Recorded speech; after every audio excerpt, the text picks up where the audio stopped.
Let's begin with our inside story of Michael Jackson's mysterious relationship with his closest advisor during his final months. NBC's Jeff Rossen is here with the Today investigation. Hey, Jeff. Hi, Ann and Matt. Good morning to you. Ever since Michael Jackson's death, we've been looking into his life. Turns out he trusted a lot of people. Friends tell us he was so naive, so innocent, he often trusted the wrong people. In fact, by the end, they say, he was living in fear of his top advisor, a man by the name of Tohme Tohme. This morning, you'll hear Jackson himself talking about Tohme in a recording never heard before. He's frightened and looking for a way out.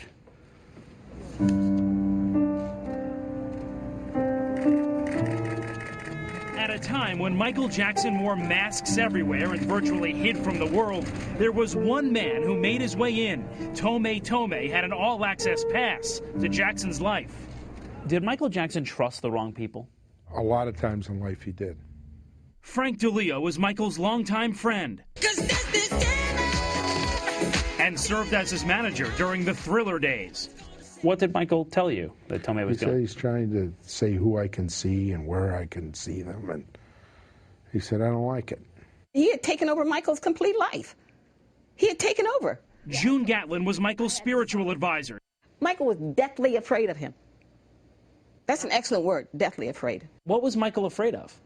He was afraid of who this man is, afraid of whatever this man may or be capable of doing. Court papers reveal Tohme's been accused of everything from fraud to making threats, and all of it, friends say, was getting too close for Michael Jackson. Last time we spoke, you told me to check on Dr. Tohme, and I did a complete checking. In September 2008, with Michael's permission, she taped one of their phone sessions. In this exclusive recording never heard before, Michael launches into his fears about his top advisor, Tohme Tohme. This guy, he just has ways about him that looks like see what he's done. He's built this divide between me and my representatives, and I don't talk to my lawyer, my accountant. I talk to him, and he talks to them. That's not good. I know it's not good. I don't like it. And I want to get somebody in there with him that I know and trust. I don't know what's in my accounts. I don't know. Oh, that's not good, Michael. I know that's not good. When Michael talked to you about Tohme Tohme, what did he say? June, I don't like him. I don't trust him. He's mean. He's trying to keep me and separate me from everything and everybody I love. You cannot allow somebody to just be in total control of your life. I totally agree with that. That's why I'm calling you. Michael's friends and business associates told us Tohme was abusing his power, both financially and emotionally, cutting Michael off from his oldest friends, even his own family. So how did a complete stranger get so close to the world's most famous performer?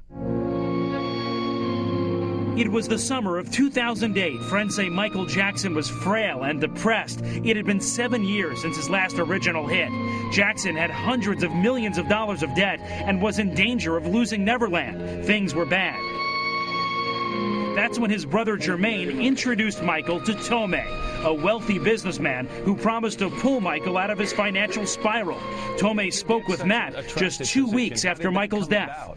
In the early days when I met with Michael, I was taking care of everything. I was taking care of his personal affair, his business, his day-to-day life. When I came to Michael's life, I was the only one there. Tohme kept his promise and saved Neverland from foreclosure. He says he was trying to do what was best for the man he described as his friend. I remember that Michael Jackson has the biggest heart of any person I ever met. He's full of love and passion. And I love Michael Jackson, and I'm gonna miss him.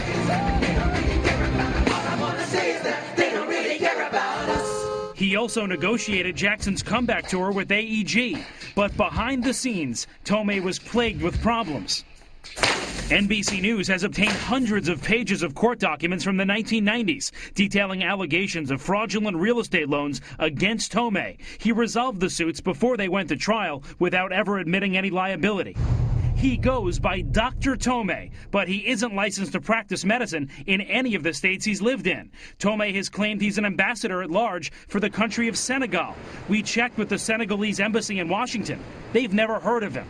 We, of course, wanted to speak with Tohme for this story, to ask him about all the accusations. He declined our request for an on-camera interview. In fact, just in the past several days, his people stopped returning our calls entirely.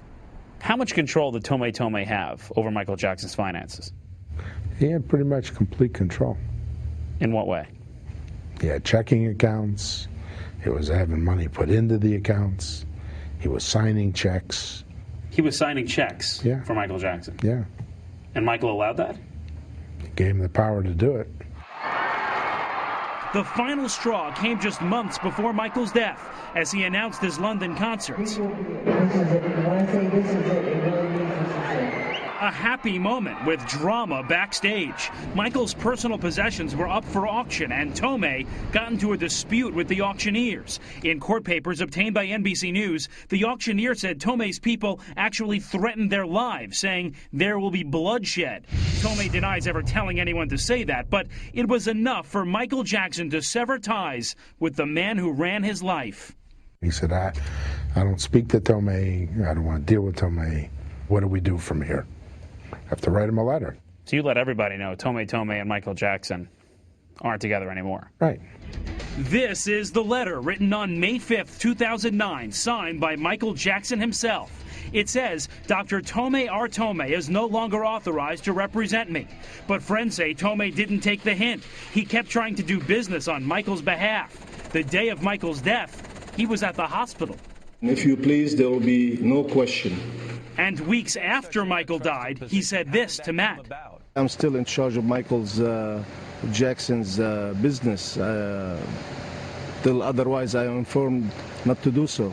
Longtime friends told us Michael had turned a corner in his final months, and firing Tohme, they say, was a big part of it. Was Michael trying to change his life around at the end? He wasn't trying. Michael was not trying to change his life. Michael was changing his life. In just the past couple of weeks, Tohme was back in the news. He turned over $5.5 million of Michael Jackson's money back to Jackson's estate. Tohme says he did it voluntarily.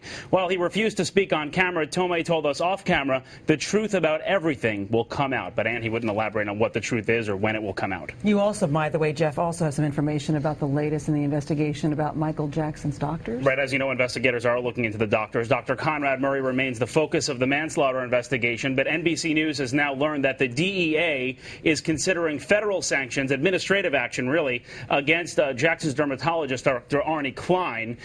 Just in the past couple of days, the coroner's office was back at Dr. Klein's office getting more medical records, asking more questions, and even just a day after that, just near the weekend here, the DEA was back at the pharmacy right next door to Dr. Klein's office, where Dr. Klein did business and supposedly got prescriptions for Michael Jackson. They were looking for illegal prescriptions there. And so this is really moving forward. It's unclear how this will all develop in the next week or two, but they're looking into several doctors now. All right, Jeff Rossen this morning. Jeff, thank you. Sure.